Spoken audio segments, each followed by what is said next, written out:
Assalamualaikum warahmatullahi wabarakatuh. Selamat datang di cerita dari mereka. Malam ini, kami akan membawamu masuk ke dalam sebuah kisah mengerikan tentang santet pembunuh. Seorang wanita yang diteror mantan suaminya sendiri karena menolak rujuk. Awalnya, hanya benda-benda aneh di rumah. Tanah kuburan, rambut, paku berkarat. Namun, semuanya berubah menjadi mimpi buruk ketika sosok hitam mulai muncul di jendela. Dan satu persatu, nyawa mulai terancam. Matikan lampu, gunakan headset, dan jangan menonton sendirian. Karena inilah, tewas disantet mantan suami.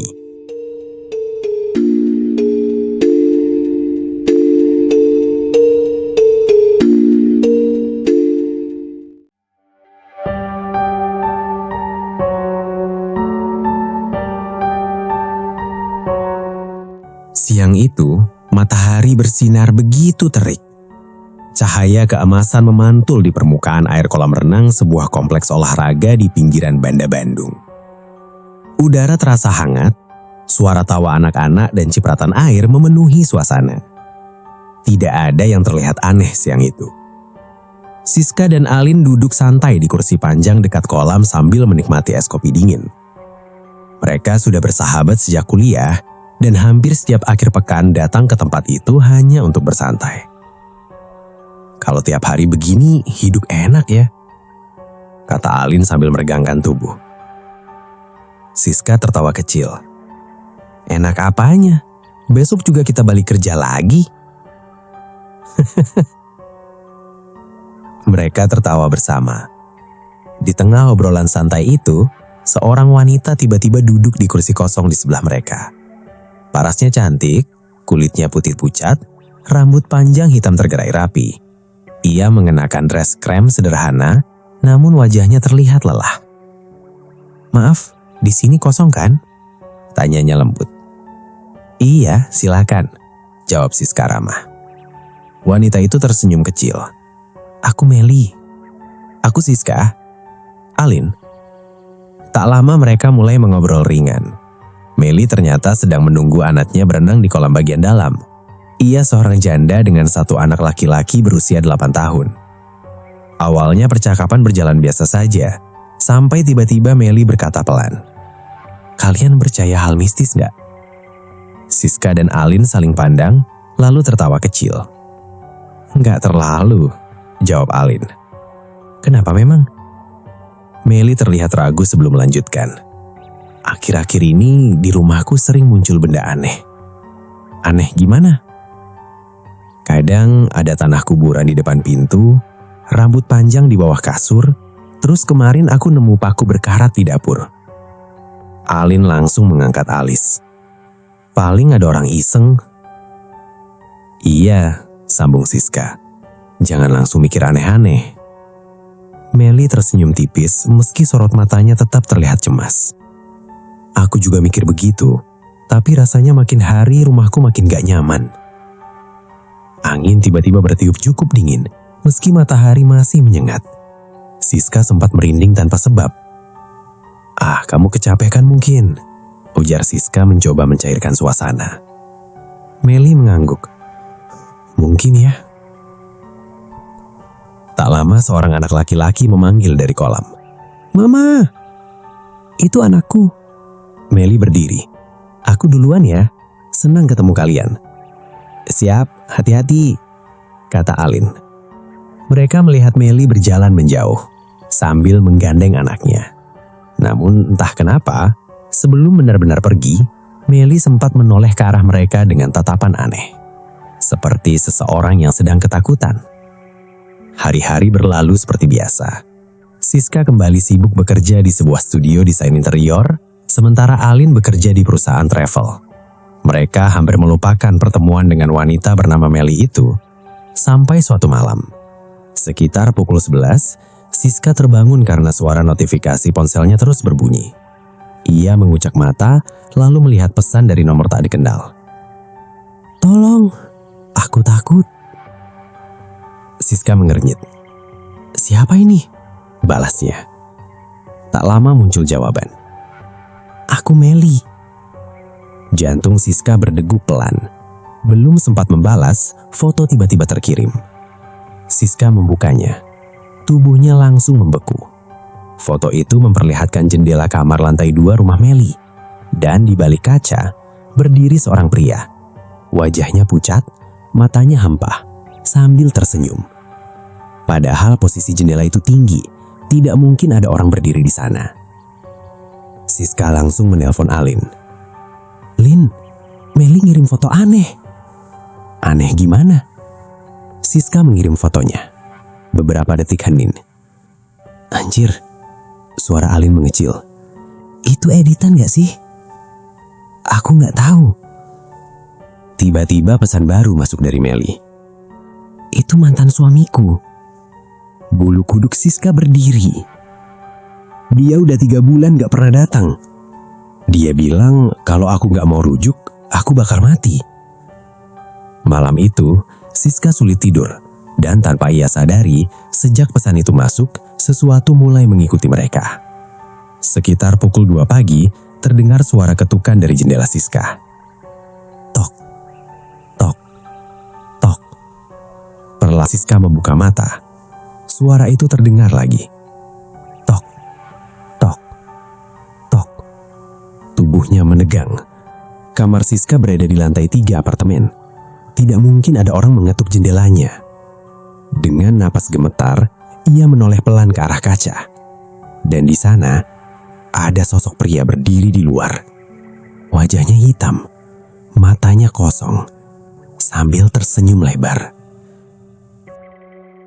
Siska menjerit keras. Lampu kamar langsung menyala. Namun sosok itu telah hilang. Yang tersisa hanya bekas telapak tangan hitam di kaca jendela. Dan bau anyir, seperti darah. Keesokan harinya, Siska dan Alin mendatangi rumah Meli. Rumah itu berada di kawasan yang cukup sepi. Dari luar terlihat normal, namun suasananya terasa dingin dan sunyi. Bahkan burung pun tak terdengar. Saat pintu dibuka, wajah Meli tampak jauh lebih pucat dibanding terakhir kali mereka bertemu. Matanya cekung seperti kurang tidur berhari-hari. "Kalian datang," ucapnya lirih. "Apa yang sebenarnya terjadi?" tanya Alin. Meli mempersilahkan mereka masuk. Begitu melangkah ke ruang tamu, Siska langsung mencium bau busuk samar. Seperti bangkai tikus. Namun anehnya, rumah itu terlihat bersih. "Aku nggak tahu harus cerita ke siapa," kata Meli sambil duduk. "Sejak 2 minggu lalu, mantan suamiku terus datang." "Datang gimana?" "Awalnya cuma telepon, maksa aku rujuk. Tapi aku nolak." Meli menggigit bibirnya. "Dia bilang kalau aku lebih baik mati daripada sama laki-laki lain." Siska dan Alin saling pandang. "Kamu lapor polisi?" "Udah." "Terus?" "Mereka bilang gak ada bukti ancaman." Meli menatap kosong ke arah tangga menuju lantai 2. Setelah itu, semuanya mulai aneh. Ia mengambil kantong plastik dari bawah meja. Isi di dalamnya membuat Alin meringis. Ada gulungan rambut, paku berkarat, kain hitam, dan boneka kecil tanpa mata. Siska menelan ludah. "Kamu nemu ini di mana?" "Di bawah tempat tidur anakku." Suasana mendadak hening. Tiba-tiba terdengar suara benda jatuh dari lantai atas. Brak! Mereka semua terkejut. "Itu dari kamar," bisik Meli. Alin berdiri. "Ayo kita cek." Mereka bertiga naik ke lantai 2. Koridor lantai atas terasa jauh lebih dingin. Langkah kaki mereka bergema pelan. Begitu pintu kamar dibuka, nafas Siska tercekap. Lemari pakaian terbuka sendiri. Isi pakaian berhamburan. Dan di tengah kamar, ada tanah merah berserakan membentuk lingkaran. Di atasnya terdapat foto Meli yang penuh tusukan jarum. "Ya Tuhan," kumam Alin. Meli mulai menangis. "Aku udah gak kuat." mendadak jendela kamar terbuka keras. Brak! Angin dingin menerpa wajah mereka. Dan di luar jendela, sesosok pria berdiri di atap rumah tetangga. Tubuhnya tinggi kurus. Matanya menatap lurus ke arah mereka. Itu dia, bisik Melly ketakutan. Sosok itu perlahan tersenyum, lalu melompat turun. Namun anehnya, tidak terdengar suara jatuh sama sekali. Siska dan Alin langsung berlari ke jendela. Kosong, tidak ada siapa-siapa. Malam itu mereka memutuskan menemani Melly. Namun, gangguan semakin jadi. Sekitar pukul 1 malam, lampu rumah mulai berkedip. Anak Melly yang sedang tidur tiba-tiba menangis histeris. "Mama, ada Om Hitam." Om Hitam berdiri di pojok. Melly langsung memeluk anaknya. Siska dan Alin menoleh ke sudut kamar. Kosong. Namun, hawa dingin perlahan memenuhi ruangan. Lalu terdengar suara langkah kaki dari loteng. Duk, duk, duk. Seperti seseorang berjalan perlahan. Padahal rumah itu tidak memiliki loteng. Alin mencoba memberanikan diri. "Siapa di atas?" teriaknya. Tak ada jawaban. Namun suara langkah itu semakin cepat. Duk, duk, duk, duk. Plafon kamar mulai bergetar. Debu jatuh berhampuran. Dan tiba-tiba terdengar suara tawa laki-laki. Pelan, serak, tepat di atas kepala mereka. Hehehehehe. Siska langsung menutup telinga.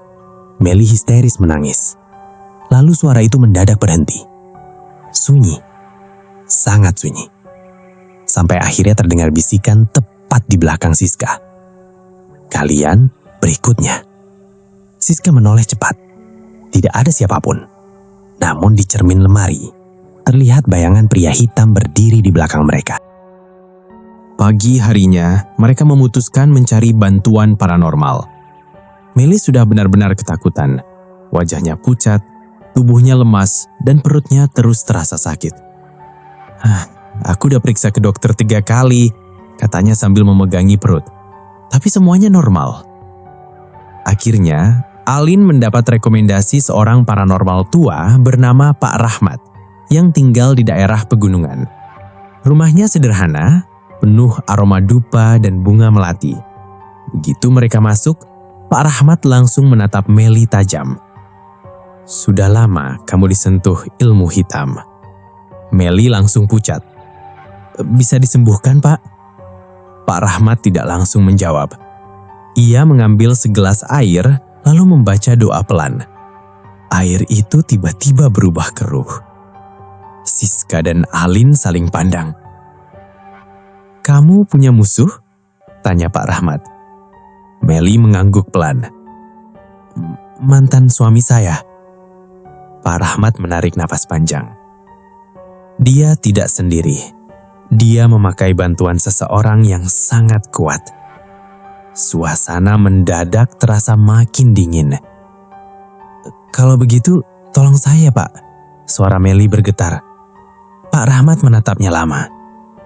"Ilmu ini bukan sekedar santet biasa. Ini santet pembunuh." Siska merasakan tengkuknya dingin. Pak Rahmat lalu meminta mereka masuk ke ruangan belakang. Ruangan itu gelap, hanya diterangi lilin. Di tengah ruangan, terdapat baskom berisi air hitam. "Jangan bicara apapun selama ritual." Mereka mengangguk. Pak Rahmat mulai membaca mantra. Angin tiba-tiba berembus di dalam ruangan meski semua jendela tertutup. Lilin bergoyang hebat. Air di baskom mulai beriak sendiri. Lalu perlahan muncul bayangan wajah di permukaannya. Wajah pria. Matanya melotot, mulutnya tersenyum. "Itu mantan suamiku," bisik Melly ketakutan. Tiba-tiba suara keras terdengar dari luar rumah. Brak! Semua terkejut. Pak Rahmat langsung membuka mata. "Dia datang." "Siapa?" tanya Siska. "Yang mengirim santet." Suara ketukan keras mulai terdengar dari pintu depan. Duk, duk, duk. Namun anehnya, suara itu tidak seperti ketukan manusia. Lebih mirip pukulan benda berat. Pak Rahmat segera mengambil segenggam garam, lalu menaburkannya di pintu ruangan. "Jangan keluar." Ketukan semakin keras. Duk, duk, duk. Lalu terdengar suara laki-laki memanggil, "Meli." Suaranya berat, serak, dan sangat dekat. "Meli, buka pintunya." Tubuh Meli gemetar hebat. Itu suara dia. Pak Rahmat membaca doa semakin cepat. Tiba-tiba lampu mati. Ruangan gelap total. Hanya cahaya lilin yang tersisa. Dan di balik pintu, terdengar suara cakaran panjang. Krek, krek. Siska mulai menangis ketakutan. Alin memegang tangannya erat. Lalu suara itu berubah menjadi tawa. Pintu ruangan mendadak bergetar hebat. Pak Rahmat berteriak keras membaca doa. Angin berputar liar, lilin padam satu persatu. Dan tepat sebelum semuanya gelap, Siska melihat sosok hitam berdiri di sudut ruangan. Tubuhnya tinggi, lehernya miring, matanya merah menyala. Lalu semuanya hening. Ketika lampu kembali menyala, Pak Rahmat tampak berkeringat hebat. "Dia sangat marah," katanya pelan. "Kenapa?" tanya Alin. "Karena kalian ikut campur." Siska merasakan dadanya sesak.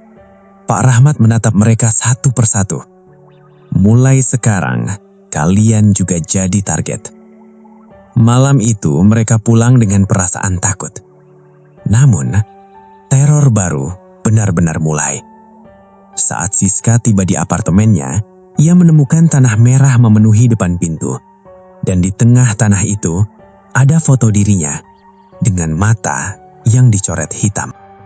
Hari-hari berikutnya berubah menjadi mimpi buruk. Siska mulai sering mendengar bisikan saat sendirian. Alin mengalami mimpi buruk setiap malam. Sementara kondisi Meli semakin parah. Perutnya membesar seperti orang hamil meski dokter menyatakan tidak ada apa-apa. Tubuhnya penuh lebam hitam, dan setiap malam ia muntah paku kecil bercampur darah. Pak Rahmat beberapa kali mencoba membantu, namun gangguan semakin kuat. "Ilmu ini sudah masuk ke tubuhnya," kata Pak Rahmat serius. Kalau pengirimnya tidak menghentikan, nyawanya sulit diselamatkan." Meli mulai putus asa. Suatu malam, ia menelpon Siska sambil menangis. "Aku lihat dia lagi. Dia berdiri di kamar anakku." Siska langsung datang bersama Alin. Namun begitu mereka tiba, rumah Meli dalam keadaan gelap. Pintu depan terbuka sedikit. "Meli?" panggil Siska. Tak ada jawaban. Mereka masuk perlahan. Suasana rumah terasa sangat dingin. Dan bau busuk kini jauh lebih menyengat. Saat melangkah ke ruang tamu, Alin tiba-tiba menjerit. Di dinding rumah terdapat tulisan merah.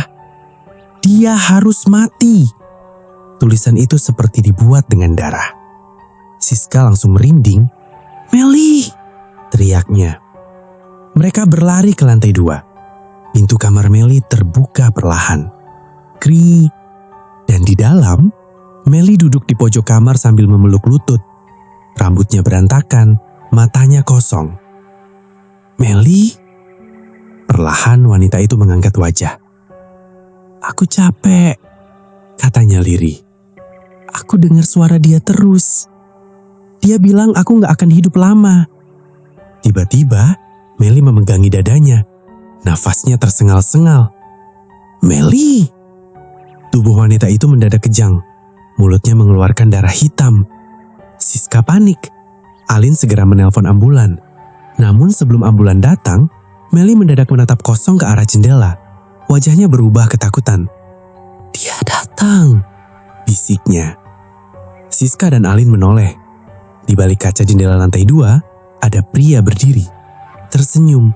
Wajahnya pucat, matanya hitam pekat. Dan perlahan, ia melambaikan tangan. Meli menjerit keras. Lalu tubuhnya terkulai. Diam. Sunyi. "Meli?" Tidak ada jawaban. Meli! Namun semuanya terlambat. Beberapa menit kemudian ambulan datang. Dokter menyatakan Meli meninggal karena serangan jantung. Tetapi Siska tahu itu bukan serangan jantung biasa. Pemakaman Meli berlangsung hujan deras. Langit gelap sepanjang hari. Adik Meli menghampiri Siska dan Alin. Kak Meli sempat bilang kalau dia takut kalian juga bakal jadi korban. Jantung Siska berdebar. Kenapa? Adik Meli menyerahkan sebuah amplop. Ini pesan terakhirnya. Siska membuka amplop itu perlahan. Tulisan tangan Meli tampak bergetar. Kalau aku mati, jangan biarkan dia menemukan kalian. Dia bilang setelah aku, kalian berikutnya. Tangan Siska gemetar. Malam itu, setelah pulang dari pemakaman, Alin mengalami kejadian mengerikan. Saat sedang mandi, cermin kamar mandinya tiba-tiba dipenuhi tulisan merah. Sekarang giliranmu.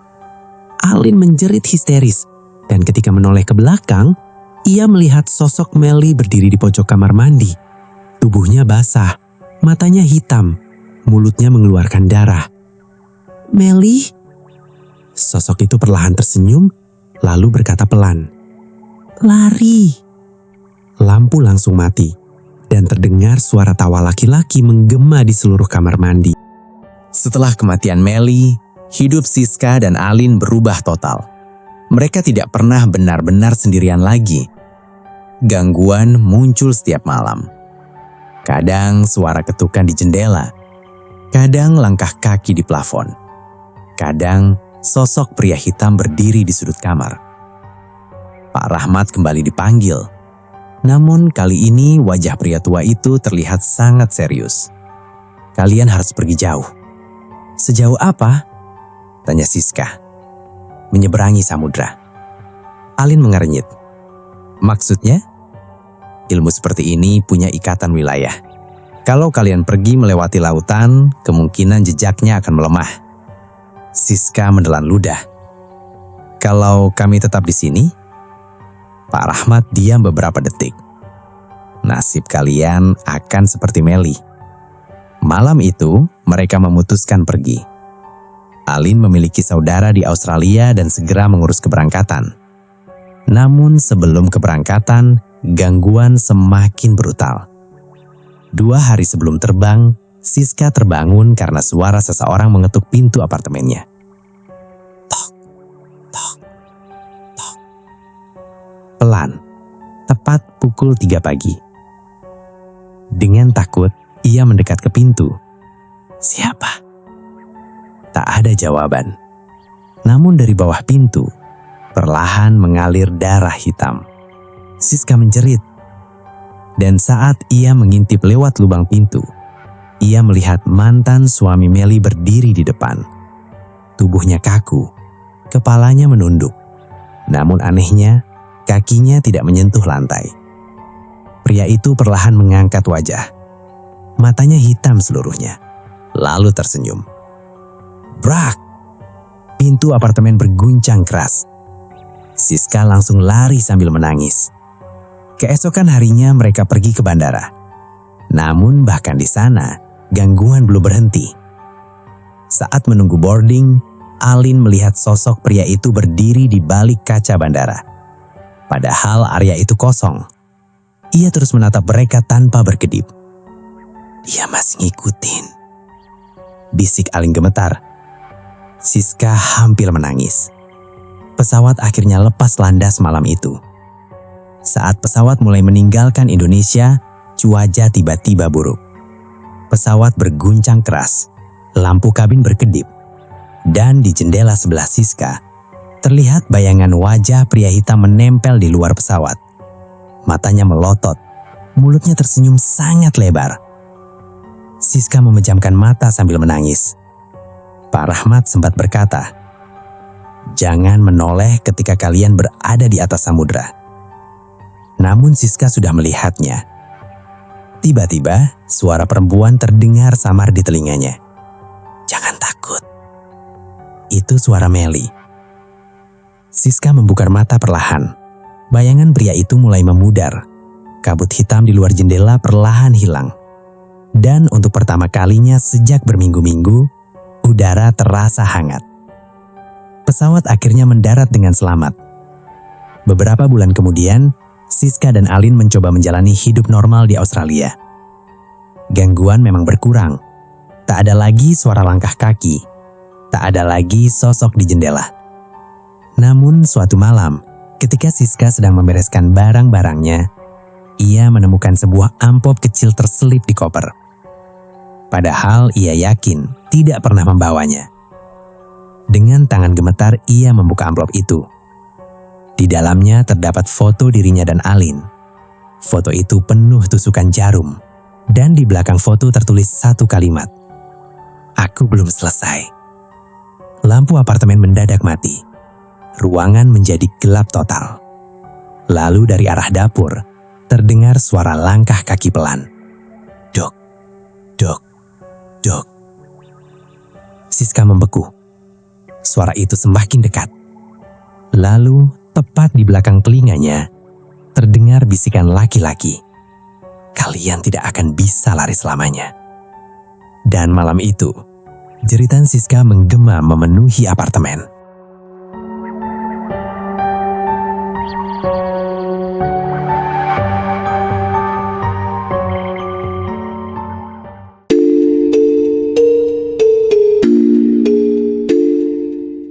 Itulah kisah horor malam ini tentang dendam, santet, dan teror gaib yang bahkan mampu mengikuti korbannya hingga menyeberangi samudera. Menurut kalian, apakah semua itu benar-benar santet? Atau ada sesuatu yang jauh lebih mengerikan di balik kematian Melly? Tulis pendapat kalian di kolom komentar. Terima kasih sudah mendengarkan cerita dari mereka. Jangan lupa subscribe, like, dan bagikan. Karena semakin banyak yang mendengar, semakin banyak yang tahu bahwa mereka benar-benar ada. Sampai jumpa di cerita berikutnya. Dan ingat, tidak semua yang mati benar-benar pergi. Wassalamualaikum warahmatullahi wabarakatuh.